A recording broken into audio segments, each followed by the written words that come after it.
Tiffany from Hilltop Tulips, and I have my lovely assistant here. What's your name? Izzy. Izzy, or that's short for Elizabeth. So I have Elizabeth here, and we're going to be making a delicious beef stew for you guys today. It has been a super long day.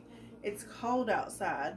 Well, it's like 50 degrees, which is really cold for North Carolina, so I'm cold, so we need a stew or a soup or something. So I picked this beef stew, and I did not even think about dinner until like lunchtime today, so didn't really have time to sit anything out to thaw, anything big like a roast or anything like that. So that's why I'm glad I have this Instant Pot.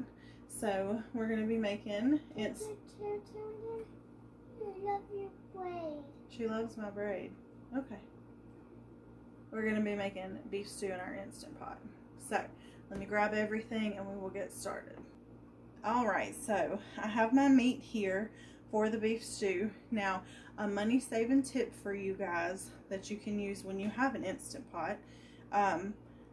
Stew meat is really expensive. So the next best option would be to buy your own roast and cut it up into stew meat.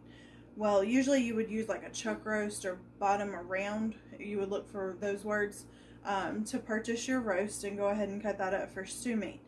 This is actually a London broil, which is a tougher cut. So a lot of people don't use that for stew meat, but with the Instant Pot, it's going to make everything super, super tender. So we're going to go ahead and get this cut up, and I'm going to turn our Instant Pot on to saute. So that's going to get everything hot in here, and I have olive oil in this handy little spray bottle.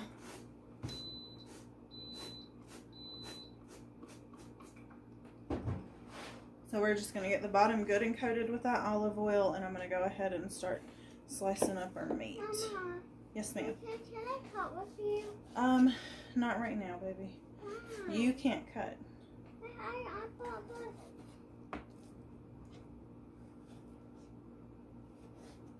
When we did the eggs, it was okay because you could use the butter knife, but this is actually a sharp knife. See, Mommy can't even touch it. Right there.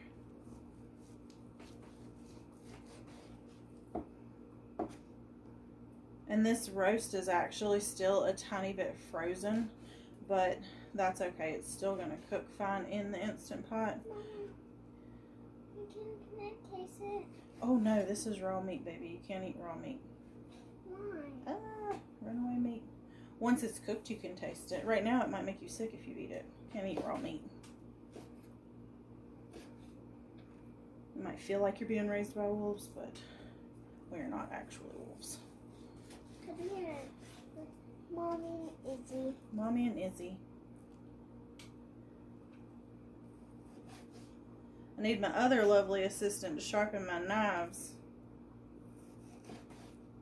This one's giving me a time.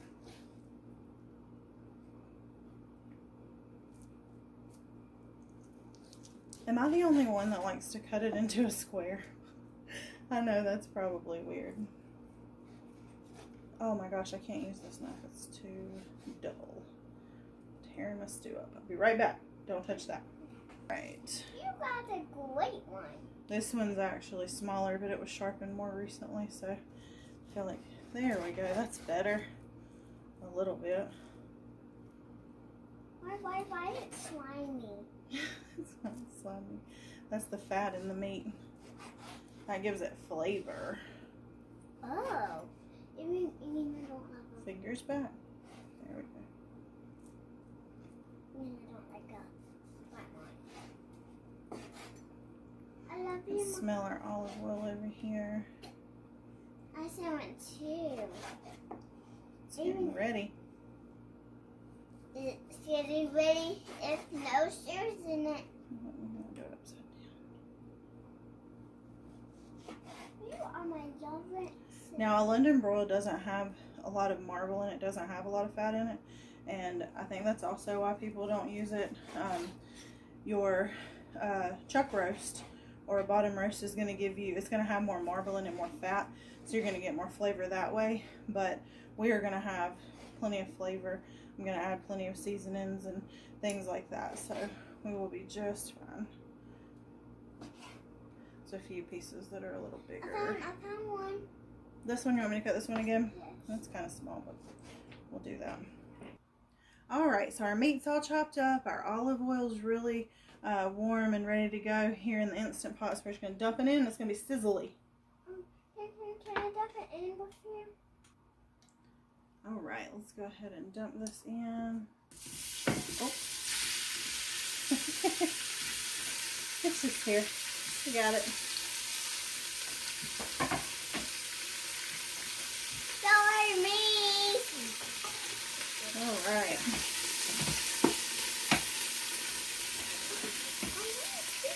I'm gonna see. Well, I don't know if it'll reach all the way over there. Just meat. Oh, I love it.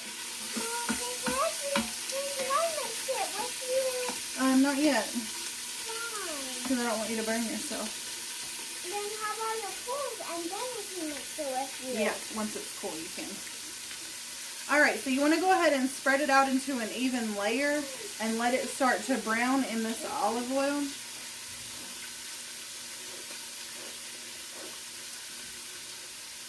I'm going to spray a little more olive oil on top.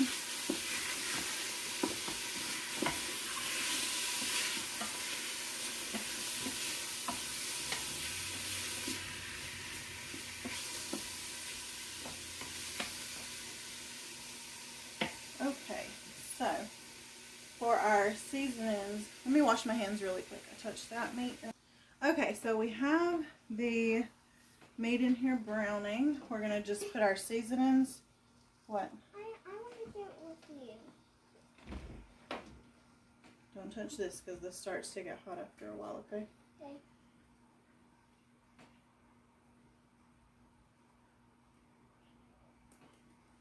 I'm going to say about a tablespoon. You're really just going to eyeball it. If you're not a fan of Italian seasoning, then don't add any.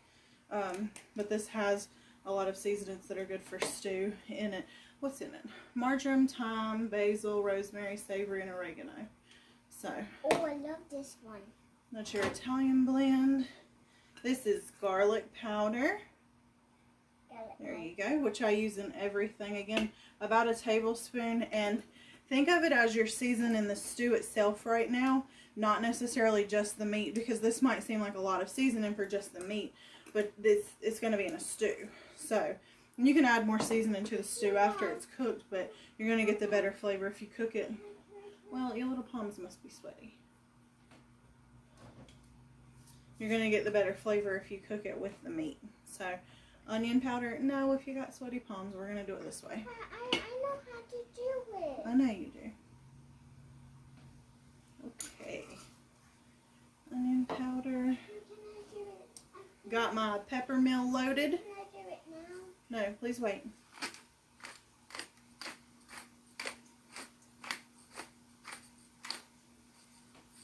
I'm going to grind up our pepper. And I saw someone do this on a video and I was like, this is genius. I always hold it over and grind it into the food, but she does it this way into the lid and then sprinkles it in. That wasn't enough. But that way it doesn't get the inside part of your grinder all steamy.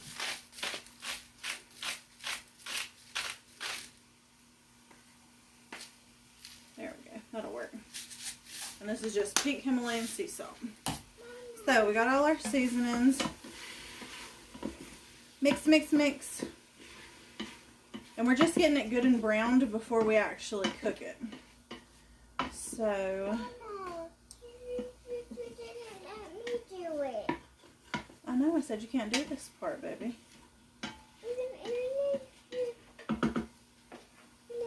Okay. I know. Alright, we're going to go ahead and turn off the saute and let this sit. And we're going... Cheese. And this? No. This? No. There's no cheese over here, baby. No, I mean those. These? That's carrot sticks. Okay. silly girl. Oh. I didn't want it to let it fall, cause then we are going to pick it up. We're going to knock that over. Okay. So I'm going to go ahead while this is cooking and throw in our onions. Can you help me pour? Yes. Ah! Hot. Really hot. Is it? Yeah, can you do it? I don't want to burn my hands. This is another little money-saving trick that I like to use. I buy onions in big bulk bags. You get them much cheaper that way. And then if I don't use them up quick enough, I'll just dice them and throw them in the freezer. And they cook up fine. Obviously, you wouldn't want to defrost this and throw it on a burger. You'd want a fresh onion for that. But they're great for cooking with, so you don't waste anything. I'm going to give that a stir. Actually, let me turn my saute back on for these onions. And I'm going to go ahead and start chopping our vegetables.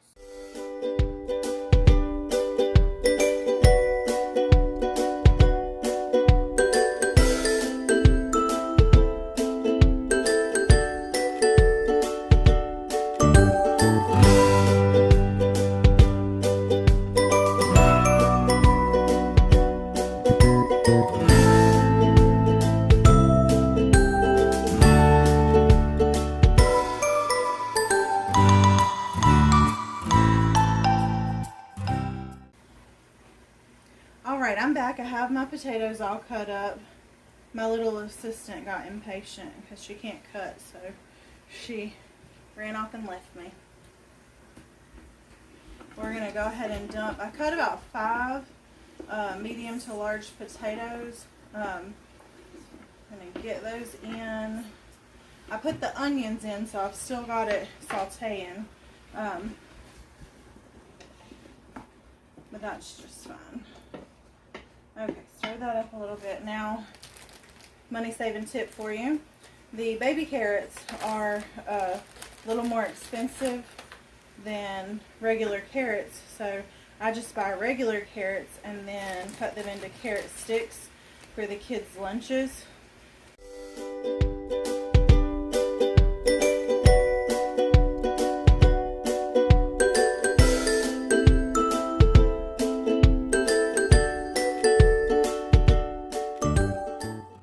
Carrots are chopped up. We're going to toss them in. Thank you.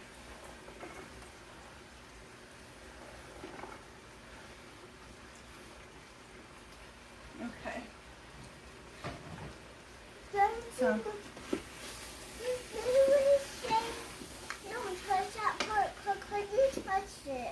Yeah, I can touch it because I can check it and make sure that it's not hot before I touch it. But I don't want you to touch it and it be hot.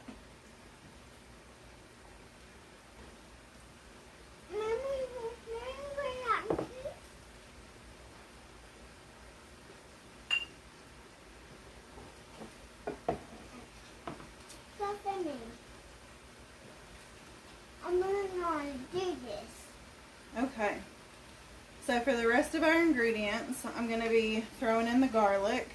And you don't want to put that in the very beginning of sauteing because it can burn. I didn't know that, so I'm going to share it with y'all in case somebody else don't know that. I used 2 big tablespoons of that. Well, I know it. Did you have anything in it? No. No. Not yet. Let's go ahead and we're going to do 2.5 cups of beef broth. Alright, so let's go ahead and get this in. We need 2.5 cups. That's right there.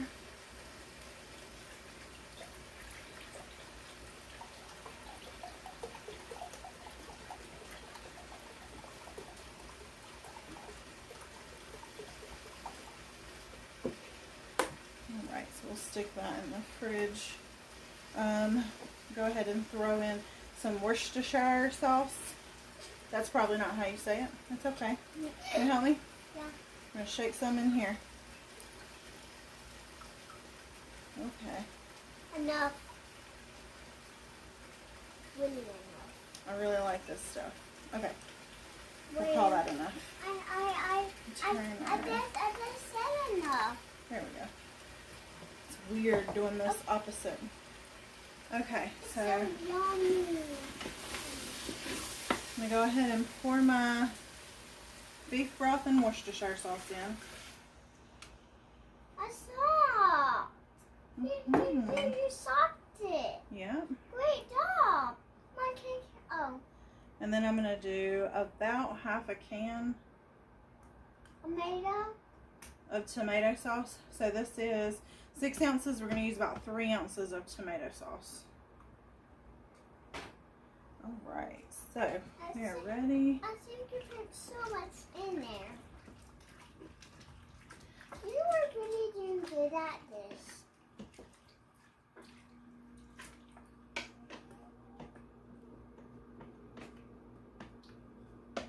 I'm just going to give it a good stir and get the tomato sauce off of my spatula here.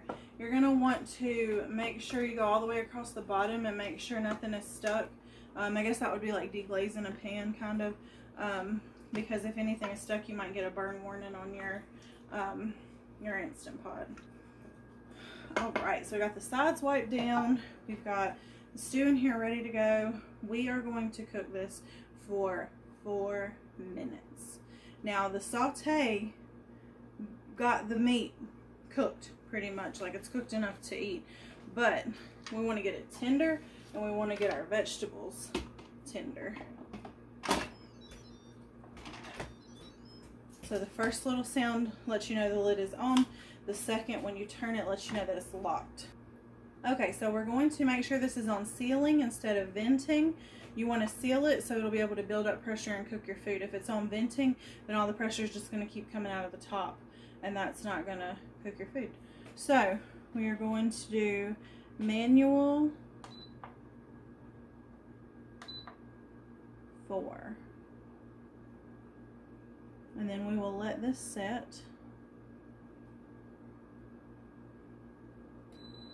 There we go. Now it's on and cooking. So it does take a few minutes to build up your pressure. You're not going to actually cook stew in 4 minutes, but it's going to take just a few minutes to build up your pressure, and then it's going to cook for 4 minutes, and then the time will stop counting down, and then it'll start counting back up, and that's how you know how long it's been releasing pressure naturally. So once the 4 minutes is up, it's going to stop cooking, the heat's going to turn off, and it's going to begin to release pressure naturally on its own. And you can do that until the pin goes down in the back to let you know the pressure's out. You can let it natural release, or you can do what's called a quick release, where you turn the little valve to venting, you let all the pressure out, then once your pin goes down, it's ready to open. And I do usually do a combination. I'll let it do natural release for a little while if I'm doing something else around the house, and then in a couple minutes I'll come over and do the quick release. Most things with the stew, you're gonna get better flavor if you let it natural release the whole time. But most things, like my hard-boiled eggs, I usually try to quick release those within a couple minutes of them being done, just because I want the cooking to stop. That helps with cracking. So but nothing, it won't hurt anything if you don't come in here as soon as the 4-minute timer cuts off. It'll be okay. It'll start just releasing pressure on its own naturally. So while I wait on this to get up to pressure and start cooking, I'm going to clean my mess up, and I'll be right back with you guys. Alright, I'm back with you guys, and our Instant Pot is almost done. It's counting down the time. We've got less than a minute, and you guys will be able to see it go off, and then we'll do the quick release. Everybody here is starving, so we don't have time for natural release today.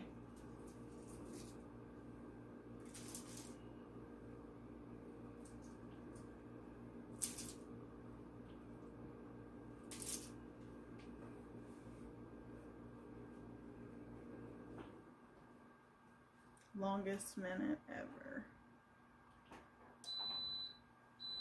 There we go. Okay, so if we leave it, it's going to start counting up. And you'll know, like if it gets to 2, you'll know that it's been doing a natural release for at least 2 minutes. And then you can just let it keep going. And then to turn it off, we're going to hit this one. Okay, so this is your pressure release valve back here. There's a little red pin that is sticking up right now. That means that there's pressure in the pot. Don't open it. I don't know if it locks and won't let you open it, but you definitely shouldn't try.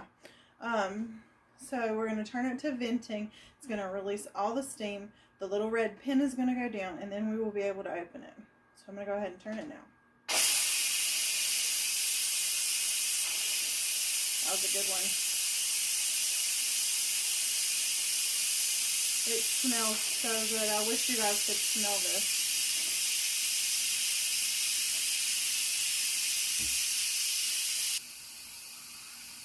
Alright, it's almost done. So if you ever go to release your pressure valve and it starts spitting anything up through the valve, that happens sometimes if you get it really, really full and you're making like a soup or a stew, something that's liquid. It might start sending stuff out. Some people have said they put a towel over it, or you can turn it back to sealing really quick. If you like with a utensil, don't just stick your hand in there, but you can use something and turn it back to sealing and then just let it natural release on its own. So that way you don't have to worry about the stuff coming up through it. We're almost done, waiting for our little pin to drop. There we go. Alright, so the pin has dropped. Everything smells so good. We're ready to open this up now. That sound lets you know it's open. And off. Alright, let all our steam down. Put our lid back in. And give this a quick stir.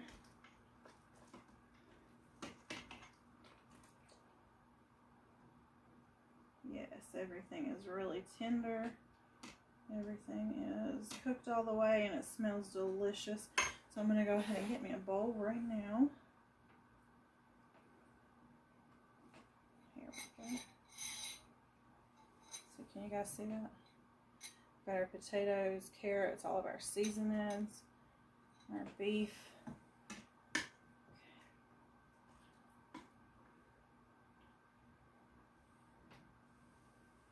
Alright, so we're going to go ahead and plate that up.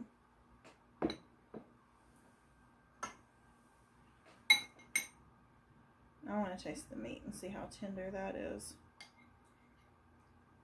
I was able to cut it with my spoon. That's how tender it is. So, and that's a London broil.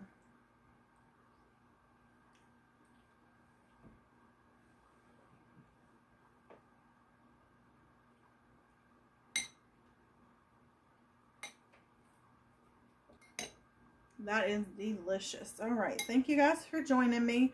I'm going to go ahead and finish up dinner and move on to my next task for the day. Remember, we post new videos every Thursday. We do a lot of recipes. I'm going to be doing a seed haul soon. I'm waiting on some seeds to come. Kids crafts, just homeschool ideas, things like that are what you can expect from us. So definitely check back with us every Thursday and like and share our videos and help us get the word out. I really appreciate it. Thank you guys.